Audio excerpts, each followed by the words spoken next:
Hello मित्रों, राधे राधे। कैसे हैं आप सब। एक बार फिर से स्वागत है आपका अपने चैनल व्रत त्योहार और कथाएं में। मित्रों, कार्तिक मास में तुलसी की मंजरी तोड़ने से क्या होता है। कार्तिक महीना तुलसी के पौधे के लिए सबसे महत्वपूर्ण माना जाता है, क्योंकि कार्तिक मास भगवान विष्णु का सबसे प्रिय महीनों में से एक है। तुलसी के पौधे में माँ लक्ष्मी के अलावा भगवान विष्णु का भी वास होता है। ऐसा माना जाता है कि इस महीने में भगवान विष्णु योग निद्रा से जागते हैं। संपूर्ण सृष्टि में आनंद और कृपा की वर्षा होती है। इस महीने में माँ लक्ष्मी धरती पर भ्रमण करती है और भक्तों को अपार धन देती है। इस महीने में धन और धर्म दोनों से संबंधित कई नियम हैं। उन्हीं नियमों में से एक नियम है तुलसी की मंजरी तोड़ना। दोस्तों, तुलसी की मंजरी तोड़ने से क्या होता है और तुलसी की मंजरी कब तोड़नी चाहिए, इससे संबंधित एक पौराणिक कथा सुनते हैं। माँ सरस्वती, माँ लक्ष्मी और माँ गंगा तीनों ही देवी भगवान विष्णु की तीन पत्नियाँ थीं। तीनों सदा नारायण को प्रसन्न रखने का प्रयास करती थी ताकि भगवान विष्णु का विशेष प्रेम उन्हें प्राप्त हो सके। एक बार भगवान विष्णु द्वारा तीनों पत्नियों के प्रति समान स्नेह रखने के स्थापित सिद्धांत की अनदेखी कर गंगा माँ के प्रति अपना लगाव दिखाने के लिए माँ सरस्वती ने अपने पति विष्णु को बहुत सी बातें सुनानी शुरू कर दी। माता लक्ष्मी ने माता सरस्वती को रोकने की कोशिश की, लेकिन गुस्से के कारण वह नारायण को उसी तरह ताना मारती रही। साथ ही माता सरस्वती ने माता गंगा को भी अपशब्द कह डाले। इस कलह से तंग आकर और अपनी तीनों पत्नियों को लड़ते हुए देखकर भगवान विष्णु कुछ समय के लिए बैकुंठ से बाहर चले गए। नारायण को इस प्रकार बाहर जाता देख सरस्वती जी को बहुत दुख हुआ, लेकिन उन्होंने इसका कारण देवी गंगा को माना। क्रोध से भरी माँ सरस्वती ने माता गंगा पर क्रोध करने के लिए प्रहार करना चाहा। यह अनर्थ होता देखकर माता लक्ष्मी से रहा नहीं गया और वे उन दोनों के बीच बचाव करने के लिए उनके बीच में आ गई। लक्ष्मी जी ने उन दोनों को समझा बुझाकर शांत करने का प्रयास किया, जिससे देवी गंगा तो शांत हो गई, किंतु देवी सरस्वती का क्रोध और भी बढ़ गया और देवी सरस्वती ने लक्ष्मी जी को भी गंगा की सहायिका मानते हुए उनका भी अपमान किया। उन्होंने बीच में आने की वजह से वृक्ष बन जाने का श्राप दे दिया। सरस्वती के श्राप के प्रभाव से देवी लक्ष्मी एक पौधा बन गई। इसी कारण माँ लक्ष्मी पहले वृंदा और फिर तुलसी का पौधा बनी। देवी गंगा ने यह सब देखकर बहुत गुस्सा हुई कि उनकी वजह से लक्ष्मी जी को भी यह सब सहना पड़ा। निर्दोष लक्ष्मी जी को इस प्रकार श्राप का भाजक बनते देख गंगा जी ने भी क्रोध में आकर सरस्वती देवी को नदी बनकर भूतल पर प्रवाहित होने का श्राप दे दिया। देवी सरस्वती भी कहाँ पीछे रहने वाली थी और दुखी सरस्वती देवी ने भी गंगा देवी को नदी बनने और मानवों की अस्थियां ढोने का श्राप दे दिया। उसके बाद जब विष्णु जी वापस आए तो उन्हें अपनी पत्नियों के झगड़े और श्राप की सारी कहानी पता चली। साथ ही लक्ष्मी जी को पौधे में बदलता देख उन्हें असीम दुख हुआ। देवी लक्ष्मी के शांत स्वभाव और सूझबूझ के कारण उन्होंने उन्हीं को अपनी पत्नी के रूप में अपने पास रखना उचित समझा। यह सोचकर कि ऐसी स्थिति पुनः आ सकती है, उन्होंने देवी गंगा और देवी सरस्वती को त्याग देने का निश्चय किया। अलगाव की स्थिति से दुखी होकर वे दोनों देवियां विनम्र स्वरों से क्षमा मांगने लगी और श्राप को शीघ्र निवारण करने के लिए कहने लगी। तब भगवान विष्णु ने उन्हें बताया कि गंगा पृथ्वी पर मनुष्य के पापों को धोने के लिए अवतरित होंगी और वह नदी के रूप में स्वर्ग, भूलोक और पाताल लोक में त्रिपथाकथी में उनके चरणों में परमपिता ब्रह्मा के कमंडल में और महादेव की जटा में भी रहेंगी। देवी सरस्वती भी उनके साथ भूतल पर ही बहेंगी और अंश रूप में उनके साथ रहेंगी। केवल देवी लक्ष्मी जी ही पूर्ण रूप में उनकी पत्नी बनकर वैकुंठ में निवास करेंगी। साथ ही उन्होंने शालिग्राम का रूप लेकर देवी लक्ष्मी के तुलसी रूप का भी पाणी ग्रहण किया। भगवान विष्णु ने देवी लक्ष्मी को उनके श्राप का उपाय भी बताया। असल में देवी लक्ष्मी तुलसी के पौधे के अलावा कोई और पौधा ना बने, इसके लिए विष्णु भगवान ने बताया कि तुलसी पर लगी मंजरी को हर द्वादशी पर शालिग्राम को अर्पित करने पर वे किसी और पौधे के रूप में अवतरित नहीं होंगी और उन्हें तुलसी के रूप में मोक्ष भी मिलेगा। इसीलिए तुलसी की मंजरी तोड़कर शालिग्राम या भी श्री कृष्ण या फिर विष्णु भगवान को चढ़ाते हैं। हिंदू धर्म में कार्तिक महीना धर्म का महीना माना जाता है, जिसमें उपवास व दान पुण्य करने से मोक्ष मिलने की मान्यता है।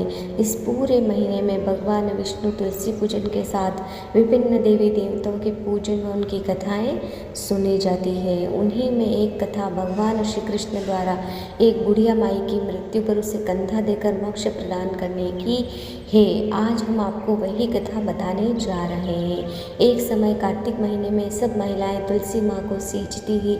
जब महिलाएं तो तुलसी सींचकर आ जाती, पर एक बुढ़िया माई तुलसी माँ को रोजाना सींचती और कार्तिक मास की द्वादशी तिथि के दिन तुलसी पर लगी मंजरी को शालिग्राम को अर्पित करती और कहती कि तुलसी माता सबकी दाता, में तेरा बेड़ला निस्तारा कर। तुलसी माता अड़वा दे दे, पीताम्बर की धोती दे दे, मीठे मीठे ग्रास दे दे, बैकुंठा का वास दे, चटक की चाल दे, पटक की मोत दे, चंदन का काट दे, झालर की झनकार दे, साई का राज दे, दाल भात का जीवन दे, एकादशी का दिन दे और श्री कृष्ण का कंधा दे।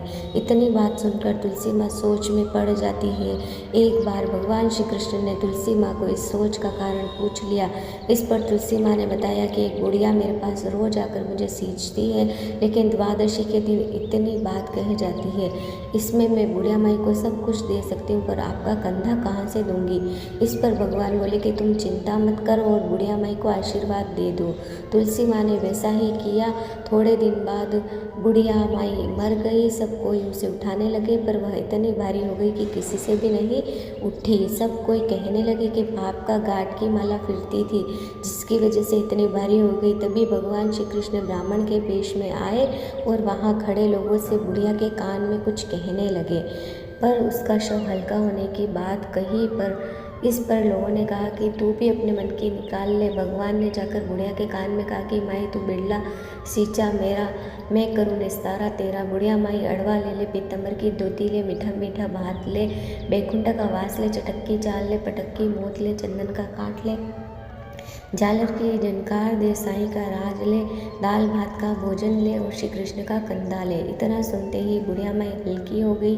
इसके बाद भगवान श्री कृष्ण ने खुद उसे अपना कंधा देकर उसे मुक्ति प्रदान की। कथा के अंत में कहा जाता है कि हे तुलसी माता, जैसे आपने उस बुढ़िया को मुक्ति दी, वैसे सबको देना, अंत काल में सबको आपका कंधा मिले।